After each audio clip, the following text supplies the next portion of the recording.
Betul. Bayangkan dia masa menjadi menteri pun dia ni diperolok-olokkan. Kan? Masa jadi menteri pun dia macam orang nampak Rina Harun macam tak perform je, tak ada apa pun. Okey, Abang Adam Yusof silakan tanya soalan. Assalamualaikum. Boleh dengar? Salam. Ni saya tengah drive ni, on the way nak ke Jerantut. Okey. Hati-hati. Boleh ya? Boleh. Okey, soalan saya mudah saja. Sebenarnya nak cakap panjang tapi takut lain terputus. Okey, kita tahu yang mana Selangor sudah umumkan manifesto dan tadi Muhyiddin juga mengumumkan manifesto.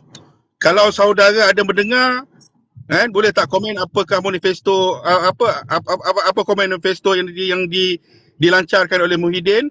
Kalau tak dengar tak apa, saya terus kepada soalan yang berikutnya. Apakah manifesto tambahan daripada Daniel untuk pengundi Batu Tiga? Silakan. Okey. Saya dengar beberapa part je tadi sebab saya pun tengah program ni baru habis dan baru balik ke rumah. Saya dengar ada few program yang tawaran yang dia nak buat, semuanya banyak kepada bagi secara percuma.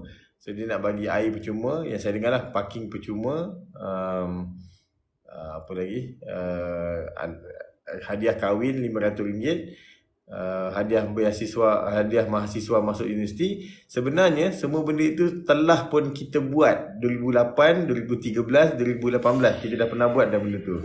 So kalau idea kita semula nak dibawa ke dalam manifesto, saya kadang lupakan lah sebab kita sudah jauh tinggalkan. Sebab perubahan ini telah berlaku daripada 2008 kita bermula dengan 8 program, tetapi hari ini sudah ada 46 program bawah kerajaan negeri, which kita sudah jauh tinggalkan apa prestasi yang telah dia laksanakan dulu. PAS claim dia berada dalam kerajaan dulu 2008 dan 2013, tapi ketika itu program tak banyak. Yang jadi banyak ialah 2018. So itu adalah kejayaan pada kita, Pakatan Harapan ketika itu. So ini sebenarnya benda yang berlaku. So manifesto tambahan untuk saya, yes, saya sudah buat perbincangan dengan beberapa pihak dan ini yang kita nak kemukakan. Saya nak bagi tahu sebenarnya dalam Shah Alam ini ada dua kawasan yang besar. Satu ialah Kota Anggerik dan satu ialah Shah Alam. Satu ialah Batu Tiga. Kedua-dua ni berada dalam baja bandaraya Shah Alam dan sebenarnya ada banyak lagi. Kalau kita tengok sampai ke Pai Jara sana pun masih lagi kawasan yang biasa, tapi kita nak fokus pada dua ni saja.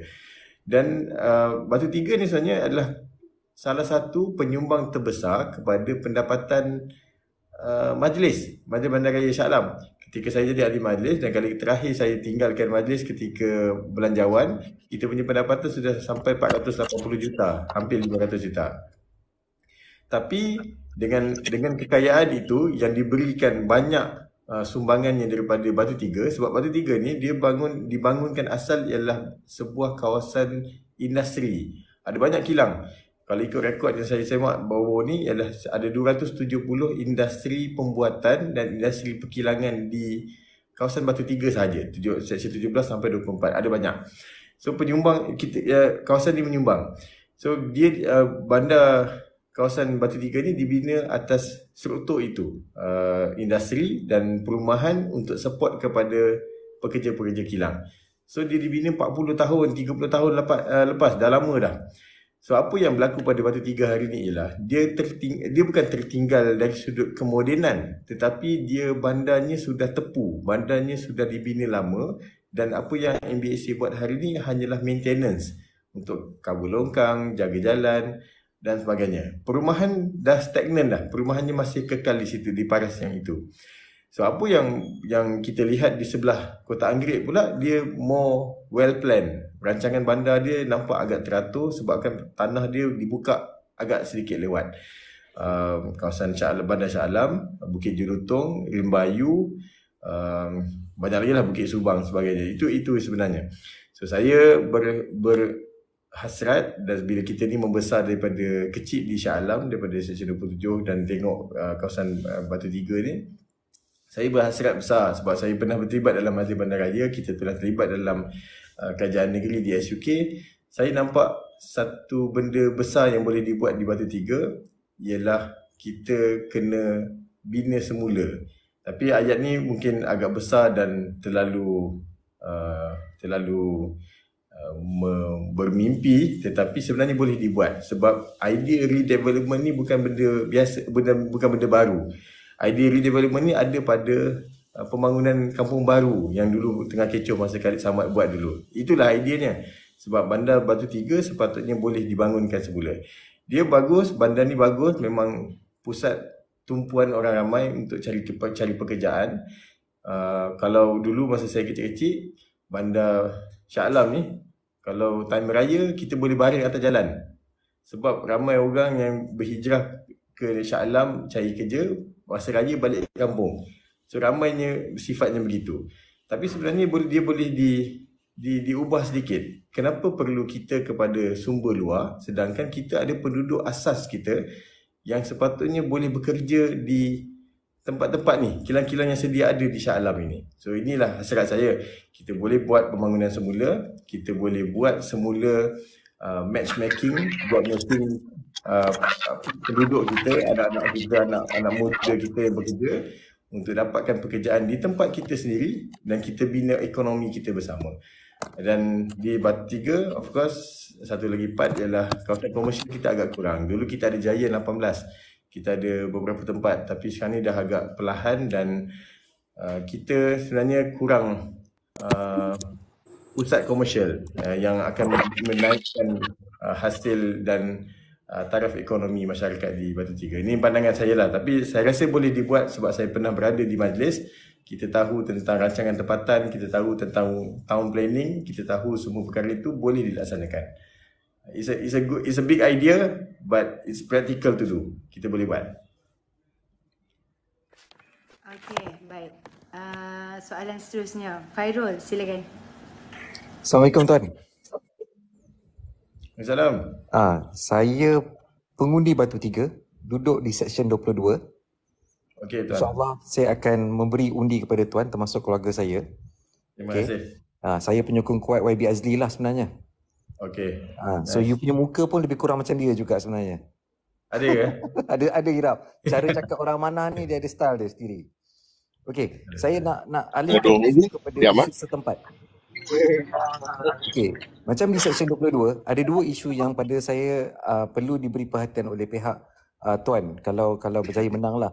Nombor satu mengenai isu bodoh je, taik burung, sebab situ banyak kan ada kuil di situ kan. So di high rise kondo kat situ, kalau you tengok di depan CSR tu, dia ada 5-6 kondo. Okay, kat situlah burung-burung ni yang selalu membuat onar lah di situ. So minta perhatian untuk tuan kalau boleh datang dan lihatlah. Ini sangat-sangat orang kata isu yang very sensitif lah di crucial. Yep, very crucial. Sebab bukannya kondo saya, tapi the whole part of Seksyen 22 tu. Minta tuan beri perhatian lah. Nombor 2, cantik. Okay, nombor 2 is mengenai yang ada orang kata saluran sungai tu kan. Yang itu pun satu juga yang patut diberi perhatian kerana apabila air hujan lebat je kan, kalau tuan ingat masa banjir besar Selangor tahun lepas, so kita orang lah yang paling affected lah sebenarnya. Sebab ada tu, sebab kita pun dah minta MBSA memberi perhatian, at least bagi warning lah. Macam mana di Seksyen 13 yang Kota Anggerik buat tu kan, dia bagi warning yang katakan okay, air banjir siren berbunyi, orang boleh keluarkan kereta. So tapi di Seksyen 22 tak ada lagi. So minta itulah dua isu. Sebab saya ni memang orang kata memang InsyaAllah saya akan memberi sokongan lah kepada tuan. Family saya besar, mother-in-law saya, sibling saya semua. InsyaAllah kita akan letak undi kepada petak tuan. Terima kasih. Terbaik. Ada dua isu yang berkaitan dengan binatang ni di Shah Alam yang terlalu crucial. Dan kawasan kita ni sebenarnya memang selalu kita bincang dalam majlis, ada dua benda job tender yang biasa keluar. Satu ialah tembak burung gagak, kedua ialah masalah anjing. So memang dua perkara ni saya ambil maklum dan memang kita selalu dengar. Cuma Seksyen 22 yang katanya banyak burung tu, saya rasa Seksyen 13 lagi banyak burung gagak. Tapi saya ambil maklum lah Seksyen 22 tu, nanti saya akan bincangkan dengan majlis. Kedua pasal banjir, saya pernah cerita dalam TikTok 2 hari lepas. Sebenarnya kalau ikut dalam perancangan banjir untuk atasi banjir ni, plan mitigasi banjir di Shah Alam ni, sebenarnya dia tidak ada banyak sangat benda yang perlu dilaksanakan di Batu Tiga. Di Batu Tiga ni macam saya sebut tadi, bandarnya dah lama, di 30 tahun, 40 tahun. Yang perlu adalah maintenance. Maknanya kita kena check balik longkang, saliran air, semua tu kita kena check balik dan uruskan dengan baik. Tapi dia sebenarnya kawasan banjir ni dia terlibat sebab kawasan sekitar dia. So bandar Batu Tiga sendiri kita perlu maintenance, tetapi di luar sana adalah dua benda. Satu ialah di kawasan air nak diturunkan tu, iaitu di kawasan Seri Muda perlu dibuat penambahbaikan. Itu sedang dibuat oleh BSA. Saya memang dah check, memang kita ada plan yang sedang kita buat. Sebila air penuh di bahagian Batu Tiga akan turun pergi ke Seri Muda, so Seri Muda akan pump air keluar. So sedang dilaksanakan. Kedua ialah pendalaman Sungai Kelang. So dua perkara ni yang perlu dilaksanakan segera. Sebab tu bila kita lihat apa yang kerajaan negeri tengah buat ni, apa yang MBSA buat untuk Batu Tiga, tak nampak pun hal-hal banjir ni dibuat. Memang tak nampak sebab sebenarnya urusan tu berada di luar. Kita ni macam air ni penuh. So yang jadi takungan ni, yang rendah ni ialah di Seri Muda. So kita ni should be okay untuk buat masa ini. Kita sedang selesaikan kawasan di sebahagian luar supaya kalau kita hujan lebat di bandar, air ni boleh selalu keluar pergi ke tempat yang tak ganggu kita lah. Okay. So tu dua perkara lah. Saya ingat apa yang Fairul sebut tu, saya harap saya menjawab. Dan yes, saya ambil dan saya dengar dan saya tahu tentang perkara itu. InsyaAllah diberikan peluang, saya akan terus menggunakan teruslah apa saluran yang kita ada, Majlis MTES Negeri, SUK dan Majlis Keselamatan Negeri. Kita akan gunakan terus untuk kita buat terus perancangan kita. Baik. Bila tarikh untuk menyantuni penduduk Seksyen 22? Baru pagi tadi saya solat dan menyantuni di Taman Batu Tiga, termasuk dengan Intan Belian dan pinggiran USJ. InsyaAllah 22 sikit masa lagi tuan. Nanti saya akan turun. Okey, cantik. Saya turun. Okey, saya berminat dengan Muhammad Faizal ni. Mungkin boleh buka mic dan beritahu apa situasi di situ tu, Muhammad Faizal. Anda sedang memasang banner-banner ke tu? Dia pula tak ada line tu dekat situ. Buka mic Muhammad Faizal. Muhammad Faizal? Dia dengar tak? Mungkin bising ke kat situ? Sekejap. Saya cuba. Saya tak boleh buka mic dia. Muhammad Faizal, dengar tak? Muhammad Faizal? Tak dengar. Okey, tak apa. Okey, terus. Banner banting tu. Banner banting di kawasan saudara Daniel tu. Okey, silakan. Red Cap, silakan Red Cap. Tu dia buka. Kejap Red Cap. Silakan. Assalamualaikum Daniel. Salam. Kamera. Semua okey Semua okey. Jap, pusing kamera je. Orang tak nampak muka. Jap. Saya tak pokok pasang bendera awak. Awak hati-hati ada kerengga. Saya panjat pokok Daripada bawah saya dengar je suara Cik Yani. Cik Yani ni kawan-kawan kita ni, jentera kita. Jentera. Okey. Jauh sikit. Jauh. Oh, safe. Jauh. Bawa nampak. Nampak dah. Nampak. Yang Dekat pokok kerengga tu kita orang okey je. Janji lu menang. Baik. N41 Daniel. Pak. Bos. Reformasi. Cepat. Reformasi. Perpaduan Madani. Okey, boleh kasih ruang orang lain. Baik. Terima kasih banyak. Baik. Okey, silakan Rekap tanya soalan kepada ni. Assalamualaikum Daniel. Salam. Okey, pertama sekali saya nak ucap good luck lah lawan dengan Rina dengan Uda dia, saya ingat okey kot. Tapi Rina ni dia pun tak ada apa pun lah daripada Sepang kan. So saya nak tanya, tadi saya berkaitan dengan ni lah tawaran manifesto PN ni, Penyakau Nasional ni. Apa tu Dari kalau Daniel tengok lah dari segi antara benda yang dijanjikan ni, sama ada dia ni adakah janji bulan bintang, sebab banyak beratus-ratus juta yang dijanjikan. Satu, yang keduanya ialah banyak benda free macam you cakap tadi, terutamanya macam parking free, dijanjikan parking free. Dan itu dari segi adakah ini janji ini akan menyebabkan majlis-majlis ataupun PBT, especially Shah Alam lah, akan menerima impak kewangan yang besar dan mungkin bankrupt pun. Sebab saya rasa sebahagian besar daripada pendapatan PBT tu sama ada untuk maintenance, parking lot and all that, buat untuk elak banjir dan sebagainya tu memerlukan wang dan dijanjikan percuma. So adakah kerana dia rasa dia tak boleh menang, dia janji yang pelik-pelik, ataupun janji ni aja setakat bulan bintang nak sedapkan halua telinga orang Selangor? Itu soalan saya. Satu yang kita kena tahu, PN ni dia sedang sasarkan duit reserve kerajaan negeri. Sebab tu bila dia janji ni, dia tak nampak pada kemampuan kerajaan. Dia nampak kepada reserve tu pakai dulu untuk dia habiskan.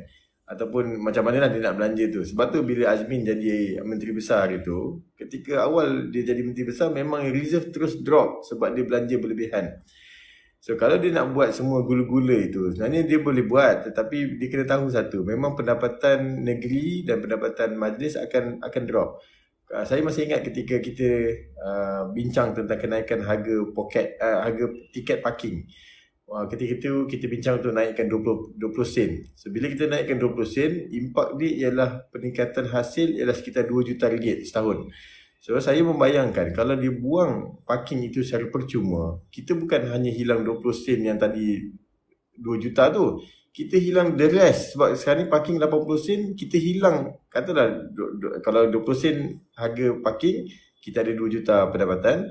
Tapi kalau 80 sen maknanya 4 kali ganda. So kita hilang 8 juta hasil di PBT Shah Alam contohnya. Saya sebut numbers ni secara roughly sebab saya tak ingat, dah tinggal majlis 2 tahun dah. So impaknya ada, implikasinya ada. So majlis pula bergantung kepada pendapatan untuk dia laksanakan perkhidmatan. Kalau dia tidak ada pendapatan, macam mana dia nak laksanakan maintenance dan sebagainya? Itu yang berlaku di Majlis Bandaraya Sabak Benam. Majlis Daerah Sabak Benam.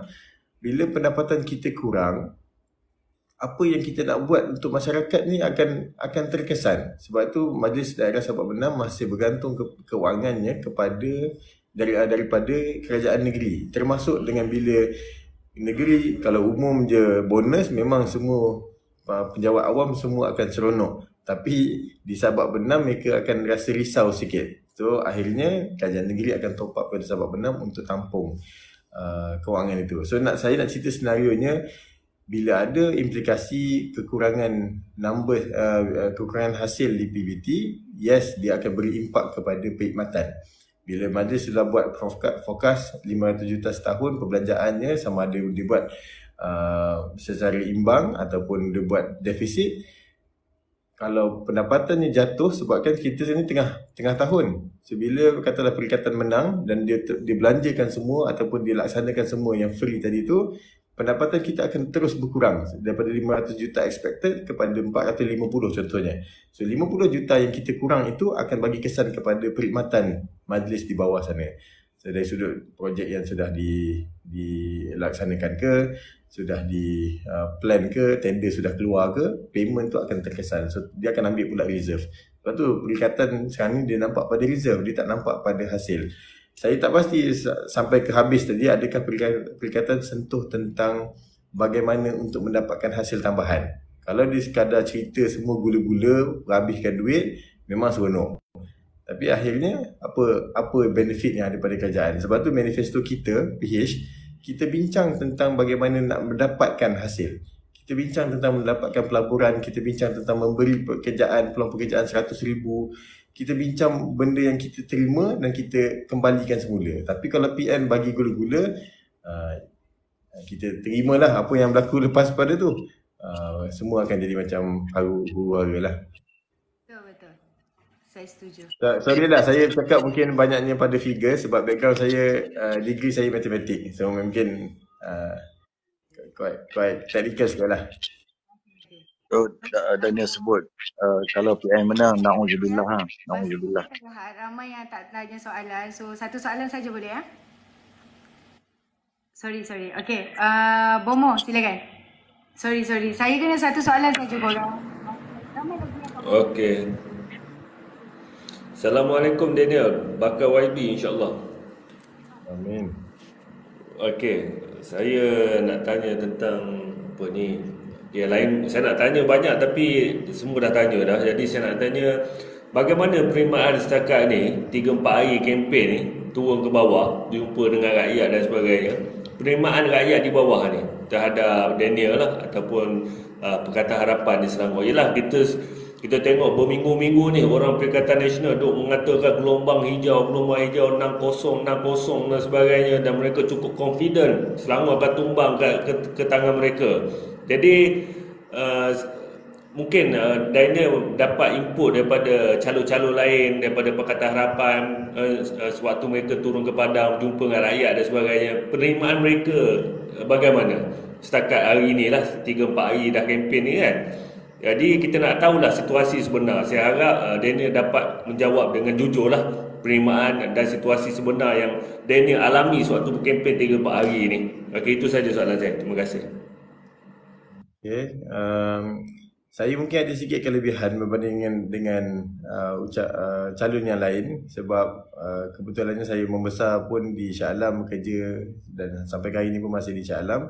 So saya agak memahami situasi semasa dan daripada 2008 lagi pun saya sudah berada dalam pejabat YB Khalid Samad sebagai pegawai penyelaras. So kita tahu daripada A to Z masalah di sini. Bila sebut tentang penerimaan, memang kalau saya turun ke lapangan untuk berkempen, kita sebut saja kita ni calon bagi Pakatan Harapan, diorang terus akan bagi tahu ganti YB Roziah ya. Okey. Sebenarnya saya nak sebut benda yang baik ni bukan sebab YB Roziah tu tak baik ya. Saya nak sebut yang baik. YB Roziah alhamdulillah 3 penggal sudah bagi perkhidmatan yang sangat cemerlang. Sampai sehingga kan orang sebut pada saya, Daniel benchmark YB kat sini. So you tak boleh pergi perlahan. Once kalau menang, ini benchmark yang YB Roziah telah tetapkan. Satu benda yang saya kagum dengan dia ialah bila saya turun rumah ke rumah, kita pergi ke mana-mana kan, semua orang cakap, oh dulu YB Roziah pernah datang rumah saya, YB Roziah pernah datang kedai ni makan kat sini, YB Roziah pernah pergi rumah sebelah makcik ni sebagainya. Itulah YB Roziah. Maknanya penerimaan sebegitu kepada dia. Cuma dia ialah kebetulannya dah jadi ahli parlimen, so kursinya kosong. Tapi itulah benchmarknya. So bila kita pergi dan kita bercakap tentang Pakatan Harapan, penerimaannya baik dan yes, saya tengok komen-komen pun semua cakap YB Roziah disayangilah, mereka suka dengan YB Roziah. So saya ni banyak bergerak dengan tim YB Roziah juga bersama-sama, dan bila kita sama-sama bincang dengan YB Roziah ialah apa pun yang kemenangan tu nanti, pejabatnya akan tetap bantu saya untuk kita sekurang-kurangnya kita dah tak perlu untuk buat daripada kosong. Sebab tu dalam siri ceramah saya selalu sebut kita ni dah tidak ada masa untuk membuat cuba-cuba. Maksudnya pengundi batu tiga lah, nak cuba-cuba bagi dekat Rina Harun ke, cuba-cuba nak bagi kepada calon muda ke. Sebab benchmark ni sudah tinggi. Kalau kita bagi pada orang yang kosong, untuk dia kejar balik momentum itu, yang akan terkesan ialah rakyat di batu tiga. So now rakyat batu tiga perlu buat pilihan, sama ada nak bagi kepada orang yang kosong, yang tak tahu apa-apa, yang even pergi daripada Titi Wangsa, Sepang, Petu Shah Alam, yang kita pun tahu dia pun tidak memahami keadaan semasa dan bagaimana dia nak laksanakan tugas selepas pada itu, ataupun memberikan peluang kepada orang yang memang sudah berkhidmat di sini. So ini kerisauan kita. Tapi alhamdulillah saya sebut penerimaannya baik sebabkan perkhidmatan telah diberikan oleh YB Roziah, dan saya juga cuba untuk tidak berada InsyaAllah lepas menang tidak berada dalam bayang-bayang Wabil Rojah, kerana saya tahu dia sudah tinggalkan satu legasi yang sangat baik dan kita cuma mahu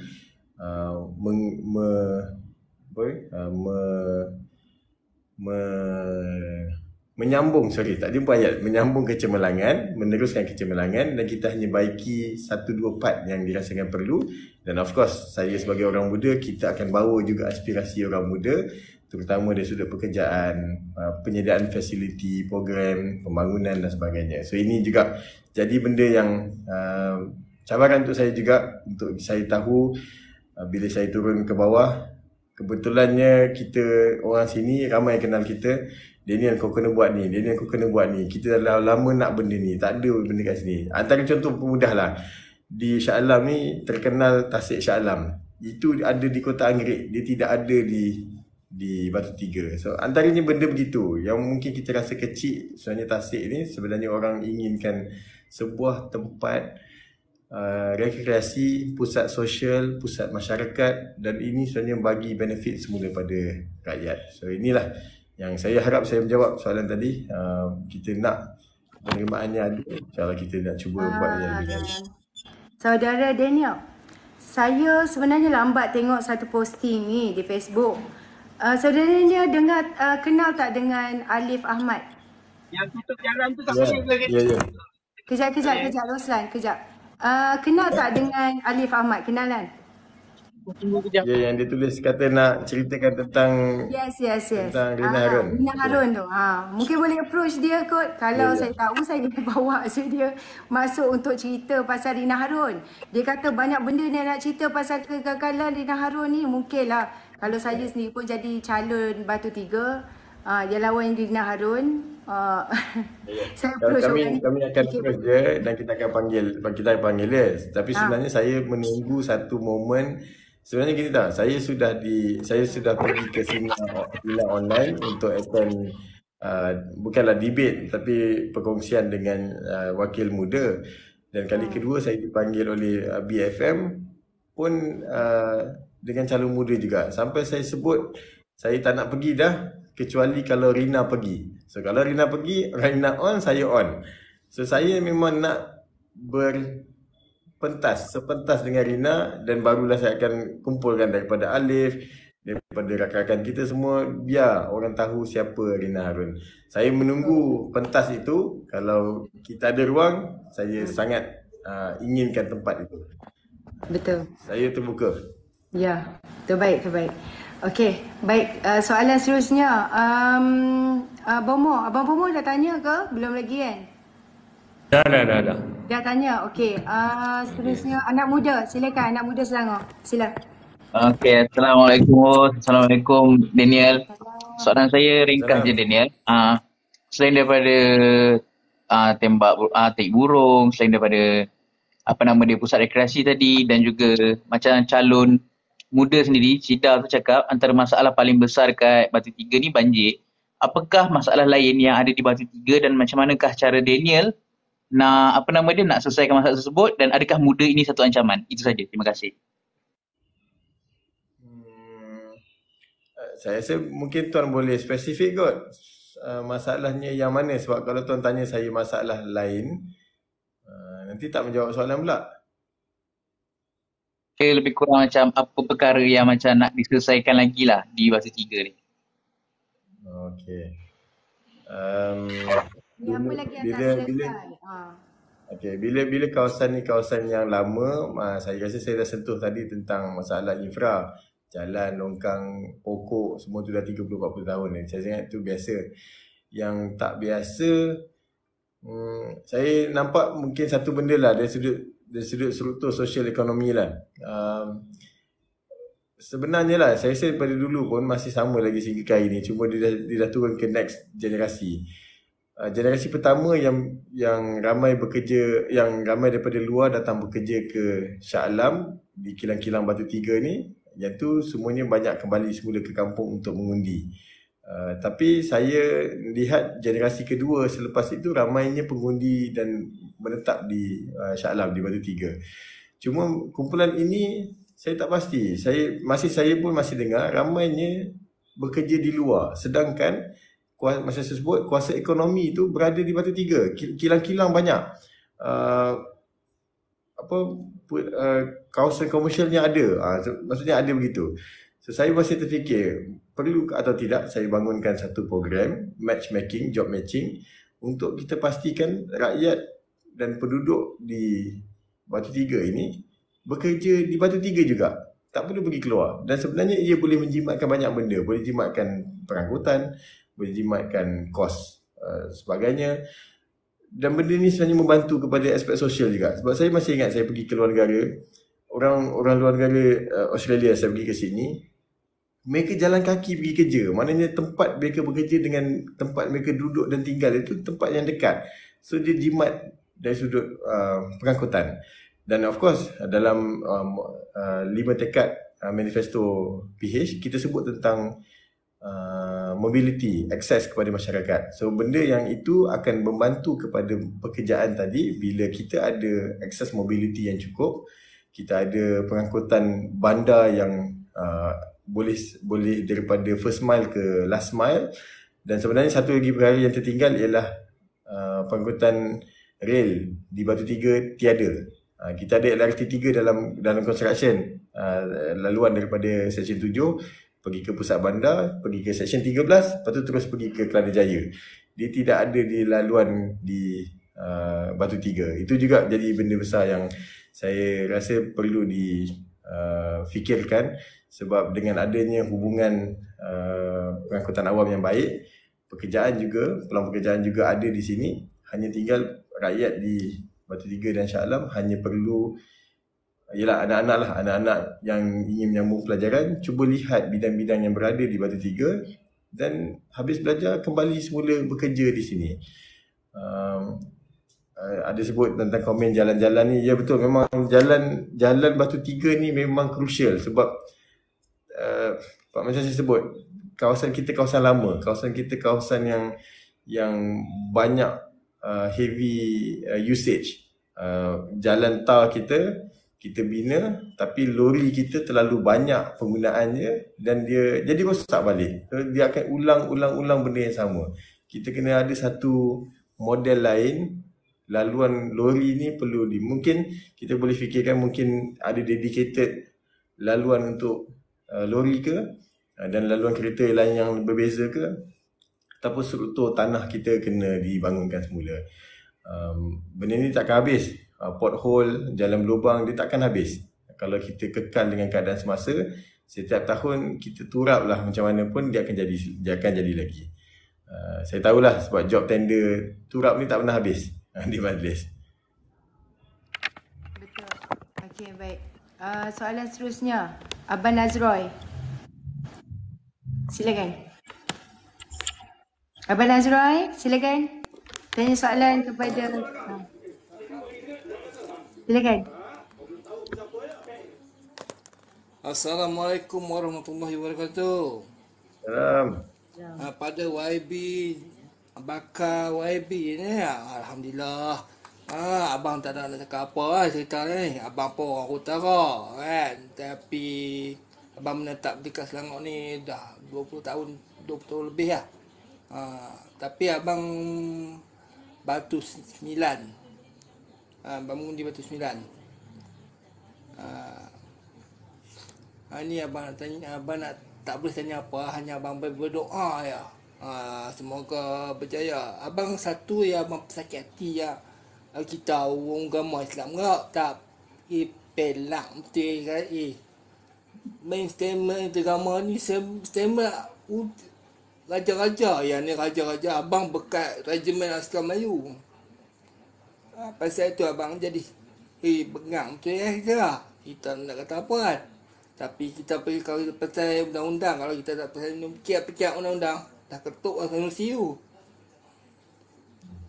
Itu yang abang boleh cakap. Abang doa semoga berjaya lah. Bakal YB Batu Tiga Shah Alam ni. Amin. Terima kasih Abang Nazroy. Okey. Silakan Roslan. Dekat mana tu? Ni kat bilik gerakan Seksyen 24. Cakap. Ini pun kawan dia ni. Cakap Cik lah. Daniel, esok tengah hari datang tempat saya ke? Saya ni Pasal bubuh minta maaf. Asura. Ya, saya saja. Saya ni minta maaf. Jangan Jadual lupa. saya ni orang yang pegang. Puan cakap tadi macam itulah. Tengah hari Cik Daniel datang kan? Ya, kalau ada ketulis kat situ, Okey, adalah saya. saya tunggu. Bang, cakap. Tak reti lah. Pantun. Sebab pantun. Ni tengah makan ni lah. Jangan lupa buat video ni. Tengah letih buat kerja lah. Pasang apa? Pasang banner ke? Semua tengah sibuk pasang bendera ni lah. Oh. Semua tengah sibuk ni lah. Roslan, pasang tinggi-tinggi sikit Roslan. Tahu tak? Okey, terima kasih. Sama menjamu selera. Okay, terima kasih Daniel. Daniel. Terima kasih. Jumpa esok. Alright. Oh, ramai penyokong Cik Daniel. Masya Allah. Saya rasa mesti menang lah ni. Okey. Tak pernah saya buat dengan calon yang orang di lapangan akan masuk live macam ni. Ni first time lah Cik Daniel. Okey. Ya, first time. Tak ada lagi. Saya buat live dengan calon. Orang masuk beritahu kami tengah pasang bendera untuk Cik Daniel dan sebagainya. First time lah. Okey, terbaik. Silakan siapa pula ni? Mak Daniel juga nama dia. Silakan Mak Daniel. Okey, Assalamualaikum. Ahmad Daniel nak tanya Tuan Daniel. Macam mana Cik Daniel nak tarik golongan umur 21 sampai 39 tahun? Sebab kalau pengundi di Selangor kan, kalau khusus Batu Tiga pun memang yang ramai umur antara range tu 21 hingga ke 39 tahun. Dan mana kubu kuat PAS dekat Batu Tiga ni? Itu saja. Okay. Kita dari Syekh 18. InsyaAllah akan undi balik nanti dari Johor. Alright, terima kasih.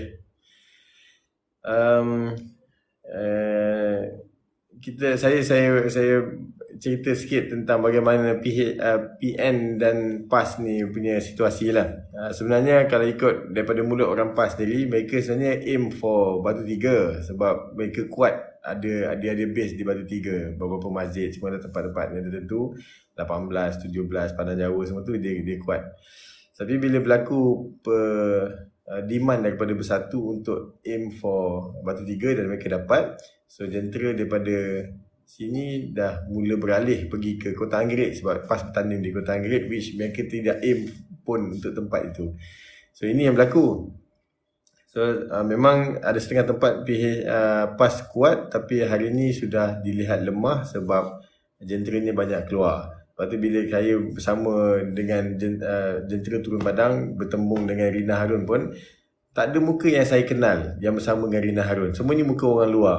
Tadi pun sempat saya tanya, Kak daripada mana Kak? Daripada Teluk Intan. So memang tak ada orang tempatan yang bantu Rina Harun hari ni. Itu facts yang Rina Harun kena akui lah. Apa soalan tadi? Yang soalan pertama dia lupa saya. Nak tarik anak muda, pengundi muda. 21 ke 39.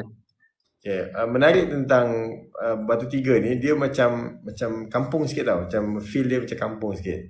So dia ada banyak pusat-pusat lepak budak-budak muda ni banding dengan Kota Anggerik. Kota Anggerik ni mungkin budak ni pergi mall lah contohlah kan. Tapi Batu Tiga ni tak. Dia setiap section ni dia ada port dia, ada tempat dia. So apa yang kita sedang buat hari ni ialah kita start pada esok. Tadi pun saya dah pergi beberapa tempat. Kita akan start aim untuk tempat-tempat mereka berkumpul. Tadi 2 padang bola saya pergi. Satu di Seksyen 19, satu di padang SUK saya pergi. Memang jumpa dengan orang tempatan betul. Orang yang memang main bola, orang tempatan. Dan pun baru saya tahu batch-batch yang bawah-bawah ni, yang umur 18, 19, 20 ni, sebenarnya mereka ni sorry lah, saya ni tak main PUBG, so saya tak tahu sangat feel dia macam mana. Mereka ni memang duduk lama kat kedai makan, main game. So kumpulan-kumpulan ni lah juga yang saya akan santuni, dan kita akan cuba jumpa dan kita nak tengok sebenarnya apa demand mereka. Kalau benda yang doable, benda yang kita boleh laksanakan dan boleh diuruskan, sehingga easily saya boleh bincang dengan ahli parlimen untuk sediakan infrastruktur. Bocor strategi nanti Rina Harun tiru. Tak ada. Ini kan strategi. Sebab Rina Harun dia tak tahu tempat sini. Okey, baik.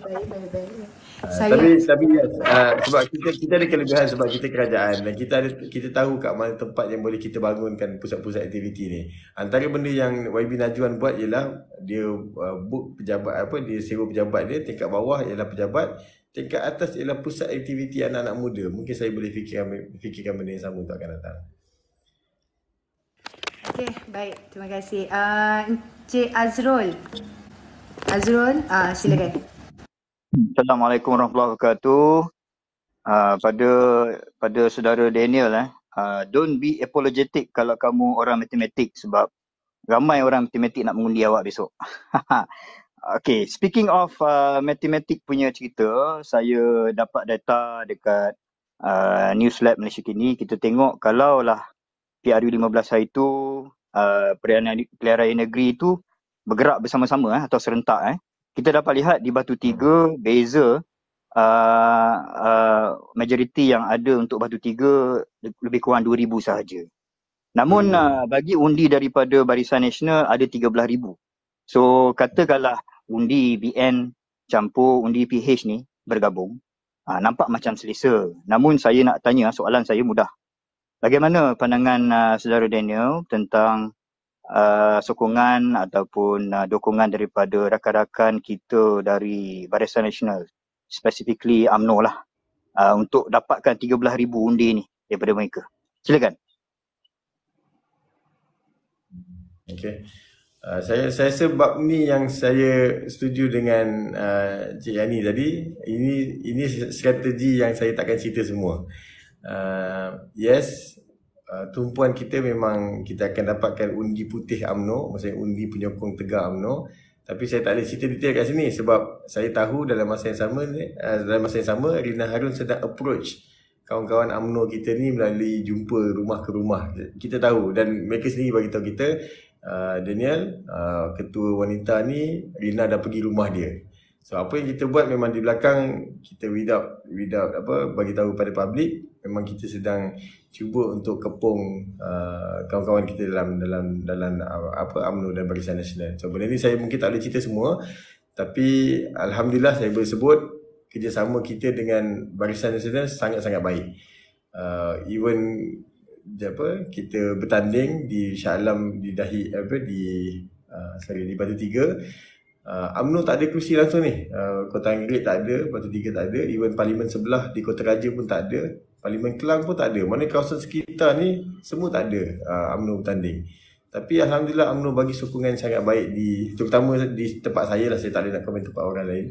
Di tempat saya alhamdulillah saya dapat sokongan yang sangat baik daripada Datuk Azhari Syahri, ketua bahagian, ketua wanitanya Puan Jumayah, ketua muda Hafiz, ketua puteri Ghazidah. Semuanya sangat-sangat baik dan kita harap mereka kekal dengan kita sampai kita menang, dan lepas tu kita bincanglah apa jua selepas itu untuk kita buat program bersama. Saya tak boleh cerita semua, tapi alhamdulillah sokongan sangat-sangat baik. Okey, baik. Seterusnya saya lupa dah siapa kemudian ni. Syaiful Azri, silakan. Okey, Assalamualaikum warahmatullahi wabarakatuh dan salam sejahtera. Okey, pertama sekali saya nak mengucapkan tahniah lah kepada Daniel. Daniel saya kenal awak daripada awak sekolah menengah lagi kan. Sekiranya macam Fesi lah, macam abang, label macam abang. Macam adik-beradik. So, first of all, saya kenal Daniel ni daripada dia sekolah lagi. So, sampailah sekarang.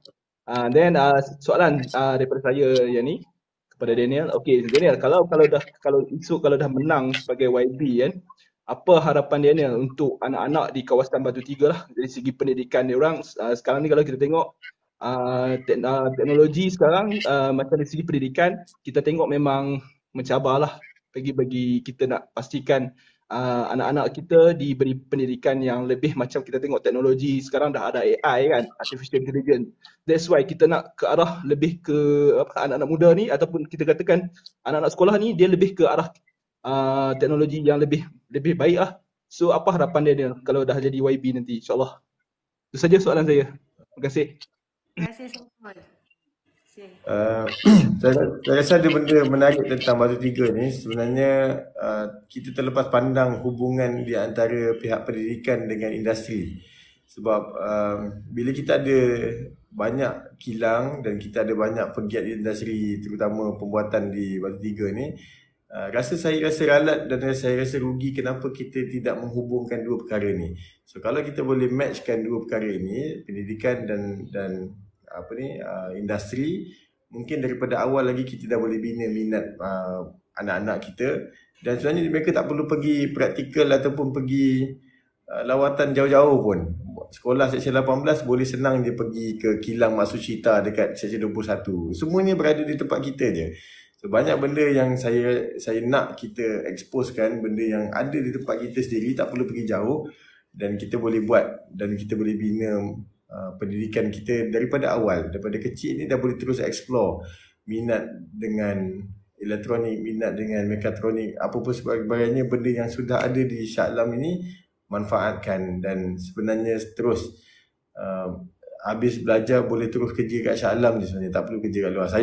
Saya antara orang yang memang saya lama cakap saya nak kerja di Shah Alam juga. So akhirnya berjaya lah, sampai ke SUK pun masih Shah Alam, Alim-Alim pun Shah Alam. Memang saya nak bekerja sini sebab saya tahu kos perjalanan itu tinggi. Kenapa perlu saya bekerja sampai pergi ke KL untuk bekerja. So inilah peluang orang Shah Alam sendiri, kena ambil ruang dan peluang itu, berada, tinggal, kerja dan yalah, semuanya di Shah Alam lah. Kita ada semua.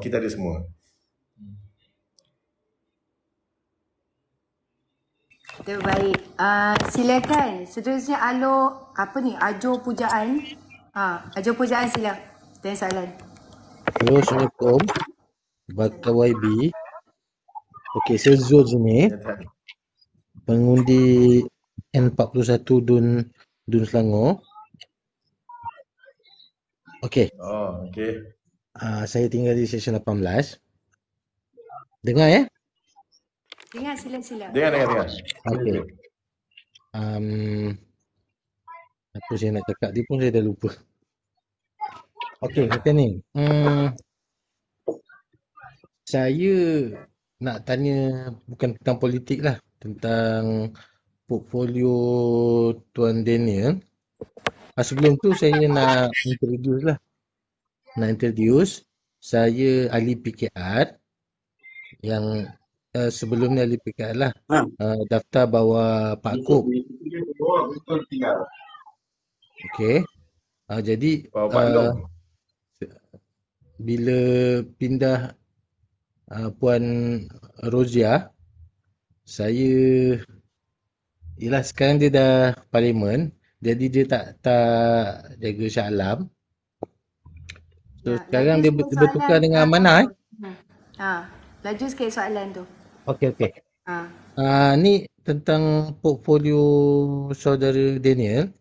Saya nak tanya tentang OKU. Okey. Saya nak tanya, senang tak untuk permohonan untuk dapatkan status OKU? Okey. Itu je ke? Itu je. Itulah soalan dia. Okey. Saya berada di SUK 3 tahun dalam Exco Kebajikan Wanita dan Keluarga. Dia OKU pun dalam yang tu juga. Saya rasa kalau straightforward, OKU fizikal sangat mudah dan senang. Terus boleh mohon dengan JKM dan perkesos. Kalau dia kecederaan di tempat kerja, perkesos sendiri boleh sahkan bahawa dia sudah tidak boleh bekerja dengan keadaan fizikal. So that one straightforward. Cuma kalau berkaitan dengan masalah pembelajaran, kita panggil learning disabilities, yang tu perlukan proses yang panjang. Kalau anak-anak yang biasanya pergi ke klinik kerajaan ni biasa akan ambil masa yang agak panjang. Saya pernah pengalaman 2 tahun untuk satu anak untuk disahkan sebagai autism. Dia akan ambil masa 2 tahun lebih untuk betul-betul dipastikan. Tapi melalui kami pihak kerajaan negeri, kami ada peruntukan untuk anak-anak istimewa ni. Kita pun buat juga program itu dan kita boleh shorten the period kepada 3 jam, 4 jam, sebab proses sebenarnya untuk dapatkan kad OKU untuk masalah pembelajaran ni dia kena pergi kepada semua terapis. Dia ada audio, physio, occupational therapist dan juga satu lagi apa? Physio dia. Speech therapist. So ada 4. So daripada 4 terapis ini, last kali doktor pakar kanak-kanak akan sahkan bahawa dia ni bermasalah apa, autism, Down syndrome dan sebagainya. So kami di ANIS, di Jabatan Anak Istimewa, kita sediakan keempat-empat terapis itu dalam satu masa dan doktor pun berada di satu tempat terus dapatkan diagnosis dalam tempoh 3 jam ataupun 4 jam. So kita pihak Kerajaan Negeri menyediakan infrastruktur itu dan dia boleh terus sahkan di tempat yang sama. Berbeza dengan hospital kerajaan, queue je lah. Dia biasanya isu dia queue je, queue nak dapatkan appointment tu je. So kita terus boleh dapatkan. So, kalau ada siapa yang nak mohon, boleh terus pergi ke website aniselangor.com tu, boleh terus tengok lah. Sebab saya memang duduk bidang ni 3 tahun lebih, kita faham lah tentang proses dan kesukaran ibu bapa dekat luar sana untuk dapatkan diagnosis dengan kad OKU. Dan saya punya saranan ialah dapatkan kad OKU sebab banyak benefit, termasuk dengan mak ayah boleh dapat pengecualian road tax untuk kereta dia kalau dia ada, kalau anak dia dah ada kad OKU. Banyak lagi lah benefit. Nanti kita bincang lah, panjang sangat. Okey, baik, penerangan yang baik kata orang kat bawah. Okey, seterusnya siapa Sekejap saya fikir dulu siapa naik dulu. Madi. Bukan. Boleh lah. Madi dah sedia ke? Afiq. Okey, Afiq. Silakan Afiq. Ala-ala awak dah buka mic tu. Sila. Baik, bismillahirrahmanirrahim. Assalamualaikum. Saya tak ada apa-apa soalan sangat, cumanya sikit concern saya sebab saya selalu ke N41 Batu 3. Concern apa pandangan saudara Daniel berkaitan dengan peniaga-peniaga di Padang Jawa. Sebabnya kita nampak di Padang Jawa tu terlampau berselerak. Ada tak cadangan supaya distrategikkan susunan peniaga-peniaga tu supaya tidak berlaku aliran trafik yang tinggi di Padang Jawa lah. Soalan saya. Sila. Satu yang saya suka pasal Padang Jawa ni, Jalan Mak Raji tu sebenarnya ialah syurga makanan. Lagi-lagi bulan puasa lah. Hari biasa pun ada makanan yang banyak, yang best-best juga. Petang ada goreng pisang yang power tu. Untuk kita menutup, saya rasa dia agak susah sebab kawasan ni dia bagi banyak kawasan jalan JKR. Dia bukan kawasan majlis sangat. So banyak proses infrastruktur di situ banyak melibatkan kawasan KPLB dan juga kawasan JKR. Saya juga setuju penyusunan semula, tetapi yang lebih penting di Padang Jawa ni ialah penstrukturan semula tanah. Sebab kalau kita kawasan taman, kita ada kawasan perumahan dipanggil housing area, kemudian dia ada taman rekreasi, dia ada kedai ataupun komersial dan juga dia ada lot lah. Misalnya lot tu disusun begitu. Tapi Padang Jawa ni sebab dia dibina daripada awal tanpa perancangan, so agihan tanah bagi kawasan-kawasan pemilik-pemilik tanah ni sudah diberikan lebih awal pada sebelum itu. So dia jadi susah sikit untuk buat restructure itu sebab dia akan melibatkan tanah orang. So jalan yang betul-betul tanah, jalan milik kerajaan ialah Jalan Mak Raji itu, dan kiri kanan tu dah terlampau dekat dengan reserve tanah persendirian, termasuk dengan ada tong-tong sampah 3-4 biji dekat situ pun dia dah langgar kawasan tanah orang dah. Yang tu saya ambil maklum. Saya boleh bersetuju untuk pindahkan, tetapi saya rasa yang lebih penting ialah kena buat penstrukturan semula tanah itu. Banyak kerja perlu dibuat dan sebenarnya di kawasan Padang Jawa di hujung sana dah ada kawasan tanah kerajaan dah. Di sana ada Dewan MPKK, ada juga Medan Selera. Di belakang Medan Selera tu ada tanah luas. Wabi Rozah sudah bawa cadangan untuk buat bina taman rekreasi. InsyaAllah saya akan sambung. Tapi saya sayang juga syurga makanan di Taman Padang Jawa ni. Itulah sumber masyarakat di situ. Nanti kita fikirkan macam mana. Kita fikirkan cari jalan supaya identiti Padang Jawa itu tidak hilang. Kita kena kekalkan juga sebab itulah punca masyarakat di situ. Okay, baik, Suryani sikit Suryani. Saya agak tertarik lah. Saudara Daniel memang orang tanya semua dia boleh jawab. Jadi dia memang selayaknya diangkat pada 12 hari bulan ni sebagai yang berhormat di N41 Batu 3. Sebab dia anak jati, Syalam. Betul, dia bukan macam satu lagi tu. Yang daripada Sepang kena buang. Daripada Sepang kena buang. Dia cuba nasib di N41. Saya harap penyokong saya harap pengundi di N41 Batu 3 terus memberi undi kepada saudara Daniel Al-Rashid, calon nombor 2 di N41 Batu 3. Kalau macam tu, jangan lupa follow Bakar YB kita.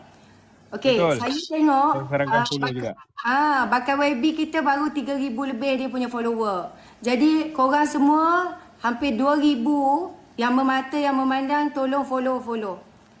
Nanti saya tengok balik berapa dia punya dapat tambah follower. Wajib 2,000 orang ni tolong follow Bakar YB kita, insyaAllah. Okey, silakan Madi. Madi tak ada. Labu Air, okey. Assalamualaikum, Daniel. Salam. Kita sebelum pernah sembang sebelum ni. Ni lah, saya ni pengundi Batu 3. Okey lah, saya cuma nak tanya nak tanyalah berkaitan satu, sebab tempat saya ni kalau dia ada pasal Seping Rasa dekat yang tepi Tol Batu 3 tu, situ memang masalah utamanya isu pasal banjir lah, Betul. Cuma nak tanyalah apa perancangan ataupun perancangan untuk mengatasi lah isu banjir di kawasan Seping Rasa ni. Itu pertama. Yang soalan keduanya, bagaimana dengan feedback daripada pengundi 23 yang pengundi daripada China dan India lah. Sebab kalau yang saya tahu sebelum ni dah PH15, memang pengundi China, India ni memang solid lah pada PH. Tapi setelah wujudnya kerajaan perpaduan ni, kalau ada apa-apa, dia boleh tahulah apa feedback diorang tentang apa sahabat lah, maknanya adakah diorang nak mengundi atau tidak ke, macam ataupun diorang belah bagi ke macam mana. Kalau dia adalah dia punya tentang maklumat tu. Itulah. Okey, Dan saya doakanlah dia dapat menjadi YB lah. InsyaAllah. Terima kasih. Okey, insyaAllah. Tentang masalah pengundi China India, saya rasa kita pun maklum beberapa survey sebut sokongannya masih 90% ke atas lah. Yang tu saya ingat saya pegang kepada yang tu dulu. Selebihnya tentang maklumat tambahan yang baru, saya tak ada maklumat yang latest lah. Berkenaan dengan banjir, tadi pun saya sebut, selain daripada kita menyelesaikan masalah di Batu 3 tentang maintenance, memang kawasan luar lah, sekitar luar di Seri Muda dan juga pelebaran ataupun pendalaman Sungai Kelang tu perlu dilaksanakan. Dan taman di Sungai Rasau, Taman Rashna dan border dengan Bukit Raja Bandar Baru Kelang itu juga sedang, saya sudah dibuat pelebaran longkang kat situ. YB Roger sebut kat saya dah siap. Cuma dia kata perlu ada sedikit adjustment dengan JPS untuk selesaikan beberapa perkara. Yang tu sudah dalam perhatian. Saya akan insyaAllah akan uruskan selanjutnya lah dengan pihak JPS dan JKR. Yang lebih detail saya tidak ada maklumat, tapi saya tahu kawasan banjir itu memang berlaku lah, terutama kawasan tepi highway. Dulu ada banyak kedai-kedai motor kat situ, kedai bengkel semua memang tenggelam habis lah. Yang tu saya faham. Ya, betul lah. Pandai dia dah boleh jawab soalan. Kan kata dah boleh jawab soalan, saya dah kata. Okey, silakan Ian. Okey, terima kasih. Saya turun dulu. Terima kasih. Assalamualaikum. Terima kasih Labu Air. Silakan. YB ni. Dia orang nak memuji YB. Ada kepatuan. Nak memuji. Saya nak memuji bakat YB. Saya gelar dia YB terus. Saya gelar dia YB terus sebab segala persoalan yang tanya dia boleh dapat benda detail, tempat ni, tempat tu, tempat yang sekian-sekian, dan diplomatik dengan YB Roziah, bekas YB kawasan tersebut, mantan YB kawasan tersebut, communicate. Nampak tu, bila communicate yang bagus, dia tahu kawasan ni dah siap, kawasan ni perlu tambah baik sikit, perlu adjust sikit. Jadi dia adalah YB yang terbaik untuk Dun Batu 3 kali ni. Jadi kuburkan Rina Harun yang tembak cicak saja. Okey, sekian. Tembak cicak. Saya nak tambah sikit boleh tak? Okey. Boleh. Hai saudara Daniel, kita jumpa tadi. Sebenarnya saya tak ada soalan tapi saya ada dua benda saya nak cakap. Nombor satu, betul lah yang Hari cakap tu. Saya nampak dan saya perasan apa yang Daniel cakap tu, kalau bukan anak tempatan memang tak akan tahu mana pot makan best tu. Takkan tahu kalau bukan duduk sana. Nombor dua, tadi saya tertarik bila saudara Daniel bercakap pasal budak-budak main PUBG. Saya tak ada soalan tapi saya ada satu tawaran. Kalau kita nak buat program untuk anak muda, saya sebenarnya kenal dengan tim juara Malaysia PUBG Mobile. Nama tim tu Team Don't Break Dreams. Dia punya CEO sebenarnya kawan saya, pemilik pun kawan saya. So kalau lain kali nak buat program, nak bawa budak-budak tim ni turun, mungkin nak buat bootcamp ke benda-benda macam tu, bagi tahu. Ian Bagi sedia tahu dekat line je. membantu. Cari Kita sponsor boleh bantu. sekali Ian. Ian, cari sponsor sekali. Bagi tahu dekat Roslan. Tag saya nanti kita bincang. No problem. DM tepi, insyaAllah. Alright, itu saja. Dalam kamar ni host. Ya? Boleh menjelit. Boleh. Bakal YB. Okey, macam ni tadi saya dengar banyaklah pengalaman dan kelebihan-kelebihan yang ada pada calon muda kita ni. Antaranya berkenaan dengan pengalaman you sebagai ahli majlis dan juga minat ataupun kecenderungan you atau mungkin pengalaman dalam town planning. Saya sebenarnya suka sekiranya ada satu konsep Selangor ni. Selangor ni kita tak payah dah cerita pasal Kelantan dah. Kita tak payah nak benchmark, kita tak payah nak suruh orang bandingkan Selangor dan Kelantan, tak ada. Sekarang ni kita dah main international, YB. Okey, sebagai orang yang minat dan mungkin ada background town planning, dan saya yakin dan percaya Daniel pun ada satu hasrat dan saya ada satu bayangan Batu Tiga tu, kalau sebelum ni terkenal dengan mercu tandanya adalah Lita Lumba. So saya berharaplah dengan kemenangan YB nanti ataupun Daniel nanti, Batu Tiga ada satu mercu tanda yang baru, yang mana dengan town planning tu, dengan perancangan yang strategi itu, selain daripada menyediakan peluang pekerjaan yang banyak, peluang perniagaan yang banyak, dan ianya juga menjadi satu center ataupun pusat pelancongan. Contohnya di bandar-bandar seperti di Kunming. Saya tertarik dengan Kunming sebab kalau YB pernah sampai kat sana ataupun boleh Google dan sebagainya, tengok Kunming itself. Memang sangat menarik. Yang mana di China, Kunming itu diberi julukan ataupun nama ialah bandar persaraan. So dia bandar dia pesat, tapi ada satu center tu memang kita pergi dekat situ tenang dengan banyak pokok, dengan banyak walkway, yang mana setiap pagi ramai orang bersenam dan ramai bertaiki. Tetapi dia adalah satu bandar yang mana pesat dengan perniagaan dan sebagainya. So kita punya benchmark sekarang ni, kita nak jadikan Selangor dan terutamanya Batu Tiga ialah bandar-bandar di luar negara. Yang mana tidak menurunkan nilai-nilai perniagaan, nilai-nilai pekerjaan dan sebagainya, tetapi dia menambah yang dipanggil keyword dia adalah sustainability. Sustainable tu kita nak. So ada ciri-ciri environmental, ada ciri-ciri ketenangan dan sebagainya. Sebab masalahnya bab kata Datuk Seri, apabila kita membangunkan, sebenarnya kita merobohkan. Apabila kita membawa kemajuan, sebenarnya dalam masa yang sama kita kehilangan banyak nilai-nilai yang lain.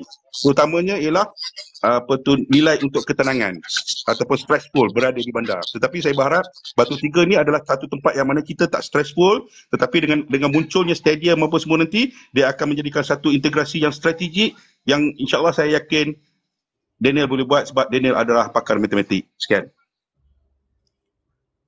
Okay.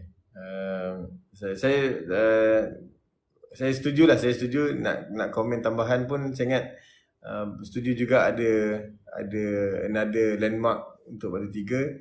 Tapi sebenarnya dulu Lita Batu Tiga tu dia berada di Don Ketanggerik sebenarnya. Tapi tak apa, saya faham yang point tu, saya faham.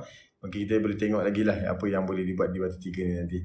Sebenarnya Batu Tiga ni kalau tengok daripada petanya, dia kalau Shah Alam, kalau dua Parlimen Shah Alam ni, Dun Batu Tiga ni sebenarnya 1/4 je tanah dia. Lagi 3/4 Kota Anggerik. Sebab tu pembangunan kita kat sini dia dilihat macam tepu sikit. Jadi dia tak banyak benda boleh buat. Tapi kalau Kota Anggerik banyak lagi ruang. Tanah dia banyak luas lagi. Tapi tak apa, saya setuju dengan poin Adam tu. InsyaAllah kita tengok macam mana.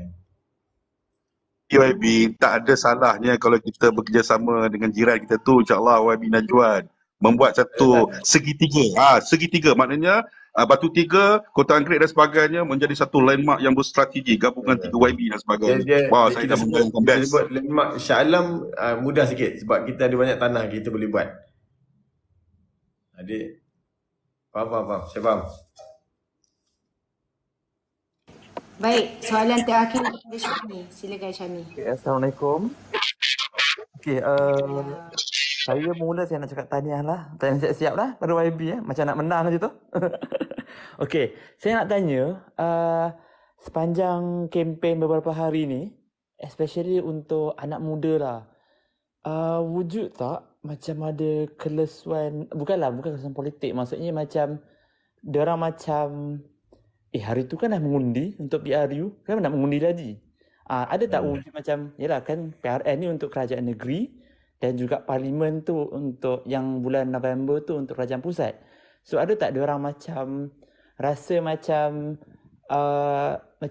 confused lah, macam kenapa nak undi 2 kali? Sebab saya umur macam lebih kurang umur muda juga. So nak tahu jugalah macam banyak kawan-kawan macam tak faham macam kenapa nak undi 2 kali tu. So wujud tak situasi tu masa turun ke lapangan, and also macam mana nak, maksudnya jentera ni dalam last minute ni macam mana nak tarik pengundi ni sebab diorang ramai tau. Lepas tu kalau low voter turn out, dia akan efek juga kita punya percentage untuk menang. So boleh bagi jawapan tu. Okay. Terima kasih. Ya memang berlaku, tak dinafikan sebab orang tak boleh nak mampu nak bezakan tentang kerajaan persekutuan dengan kerajaan negeri. Kita Malaysia ada 3 kerajaan lah, persekutuan, negeri dan tempatan. So yang berlaku pilihan raya sekarang ni ialah negeri yang tengah-tengah ni. So orang masih lagi confused, terutama macam orang-orang undi kali pertama dekat KL. Sebab dia orang pun rasa macam dulu kan dah ngundi, kenapa ni kena ngundi sekali lagi. Tapi bila kita kata KL tak ada, sebab KL mana ada DUN. Oh ya ke? Okay guys, so baru dia faham. So Selangor ni pun memang berlaku lah. So saya tahu memang perkara ni realitinya memang begitu. Anak-anak muda mungkin tak rasa, terutama first time voters memang rasa pelik kenapa selang 8 bulan kena mengundi lagi. Dan sebenarnya kita kena bagi maklumat lah sebab saya rasa memang tidak disentuh langsung di peringkat sekolah menengah, kecuali tingkatan 6 saya dengar ada sebab dia ada pengajian am yang kat situ mungkin ada. Tapi once kalau habis sekolah menengah, dia mungkin agak kuranglah pendedahan terhadap pilihan raya ni. So tugas kita jentera mungkin agak limited sebab kita kena jumpa setiap satu orang. Tapi saya nampak peringkat negeri, peringkat persekutuan di Jabatan Penerangan, Kementerian Komunikasi dan SPR sedang laksanakan perkara itu. Saya nampaklah view dekat TV ada benda yang diorang tengah buat. Tapi sebab saya seminggu ni tak tengok TV, so tak perasan sangatlah apa yang berlaku. Tapi saya rasa ada. Saya pernah jumpa dengan Jabatan Penerangan pun, dia kata memang kita sedang buat advokasi kepada pengundi muda nak bagi faham tentang situasi ni lah. Cik Ani, saya minta maaf boleh tak? Saya esok kena bangun pagi. Ya. Memang soalan terakhir apa YB pula dah. Daniel. Okey, jadi harapan Daniel dan okeylah. Silakan. Okay. Saya ucapkan terima kasih pada semua yang beri perhatian sehingga view kita dalam 1,000 lebih, 2,000 konsisten. Dan tahniah juga pada Cik Yani boleh organize. Saya di hati kecil saya mohon sokongan daripada semua pihak, terutama pengundi di Dun Batu Tiga, Shah Alam. Dan mungkin ramai yang dalam ni juga mungkin sebahagiannya mungkin bukan pengundi Batu Tiga, tapi mungkin boleh sampaikan kepada masyarakat di luar sana. Saya dengan rendah hati menawarkan diri untuk bertanding di Dun Batu Tiga dengan sedikit pengalaman 2 tahun di majlis dan 3 tahun di kerajaan negeri SUK. Mungkin dengan adanya pengalaman itu saya boleh kembalikan semula khidmat saya kepada masyarakat, dan terutama sebagai anak jati dan membesar di Shah Alam, saya lihat Shah Alam berpotensi, Batu Tiga juga berpotensi untuk dibangunkan, dan saya masih pegang kepada Batu Tiga ialah kuasa ekonomi besar bagi Majlis Bandaraya dan Negeri Selangor. Kita kena kembalikan semula perkara yang ada ni, kemewahan ini kepada rakyat balik, dan kita boleh bangunkan struktur sosial dan ekonomi di Batu Tiga. So hopefully penduduk di dan pengundi di Batu Tiga boleh mengundi saya, memberi sokongan kepada saya. InsyaAllah dengan menangnya nanti, saya akan kembalikan semula khidmat saya kepada masyarakat. Itu saja. Terima kasih banyak. Terima kasih banyak. YB lagi aku. Kan nampak tak? Nak menang dah tu. Jadi Daniel sama berjaya, dan jangan lupa nanti dah menang nanti kembali balik di TikTok untuk kita kan meraikan, dan mungkin ada nak mendekati pengundi-pengundi yang telah mengundi lah. Okey, terima kasih banyak. Assalamualaikum. Bye-bye. Selamat berjaya. Arus merah kuning. Let's go, kita menang. Nanti segala jawapan yang dibuat oleh Daniel nanti kita akan viralkan juga, insyaAllah. Terima kasih banyak. Okay, bye-bye. Assalamualaikum. Baik. Okay. Tak hati turun tu macam ni. Okay. Aku turun. Okay, baik. Saya nak kongsi satu berita baik yang PMX cakap tadi. Elon Musk mungkin akan rasmi di Cyberjaya bersama Datuk Seri Anwar Ibrahim. Kilang Tesla tu. Akan rasmi dijangka bulan September. September atau Oktober. Balik semula tak dengar apa dia? Elon Musk akan datang Malaysia buat perasmian sekali dengan Datuk Seri Anwar Ibrahim bulan September atau bulan Oktober ni di Cyberjaya, kilang tu. Wow, dia datang sini lah maksudnya. Elon Musk akan datang Malaysia. Yang sebelum ni yang depa pergi jumpa Elon Musk kabur tu, tak tahu, tak nampak, lalas balik tangan kosong. Tapi kali ni insya-Allah Datuk Seri Anwar Ibrahim pun berucap tadi dia meminta Elon Musk datang Malaysia buat perasmian sekali, sebab CEO dia kata nak buat opening jemput Datuk Seri Anwar Ibrahim, tapi Datuk Seri Anwar Ibrahim kata bawalah Elon Musk sekali barulah meriah. InsyaAllah. Elon ke Elon? Elon. Sorry my English. Ya, itu. Orang kata apa? Nampak tu. Bila kita pandai bercakap, berakhlak, orang nak terima pun mudah. Jangan jadi macam Nusi, kerja mencarut, memaki. Tak ada akhlak. Orang nak main macam mana? Okey, sekian. Dia nak bosan Nusi sebenarnya. Okey. Mungkin ada apa nak lambung ke? Abang Adam ke? Siapa ke? Cuma berkenaan dengan calon kita tadi, baru aku tahulah kenapa dia dipilih lah. Dan sebab sebelum ni tak kenal, tapi bila dia intro tadi pun dah boleh agak dah okey, pernah jadi ahli majlis. Mana portfolio dia tu lah. Sebab bukan senang tau nak gantikan tempat YB Roziah tu. Kita tak boleh nak letak calon yang expected profiling dia lebih rendah. Kenapa? Saya nak tanya tadi tak sempat, dia kata dia nak pergi tidur. Ada yang tulis 37. Saya ingat muda dalam